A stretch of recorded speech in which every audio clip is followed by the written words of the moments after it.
Originally, I did not attend Rutgers. I went to Virginia Military, and John Bateman was the head coach at Rutgers, and I wasn't playing, to be quite honest about it. And I called Coach Bateman, and I said, it's time for me to transfer. And he had heavily recruited me out of high school. In fact, he lived in Highland Park, which was my hometown, and I played ball with his son, Scott. And we were literally 10 blocks apart. But like any other kid, you figured you wanted to go away, and that was the situation. And I called him up. He explained I had to transfer. I had to sit out a year. So for 1 year, I was on the practice team. I used to tape my ankles on Wednesdays, and everyone else was obviously on game day. I couldn't even go to the games back then.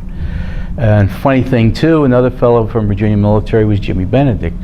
And Jimmy also transferred out. He went to, I believe it was Keene at the time, and there's a different name, it wasn't Keene then.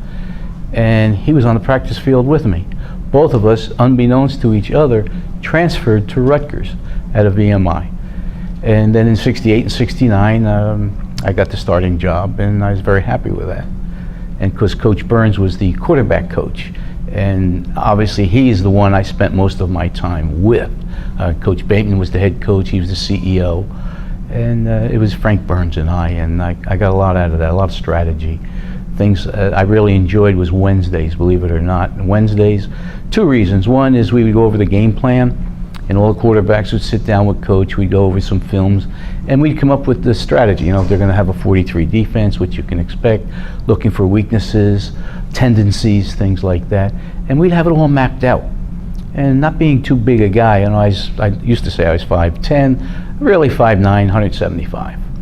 So you have to have an edge, and my edge was being prepared, overly prepared. You can never be underprepared. Just worked hard, worked hard. In practice, we would throw maybe 1,000 passes, and I'd hope to complete 20 on Saturday. You know, and Coach Burns would show us all the setups, and we have a good game plan, and we knew what we were going to do, which gives you a lot of confidence.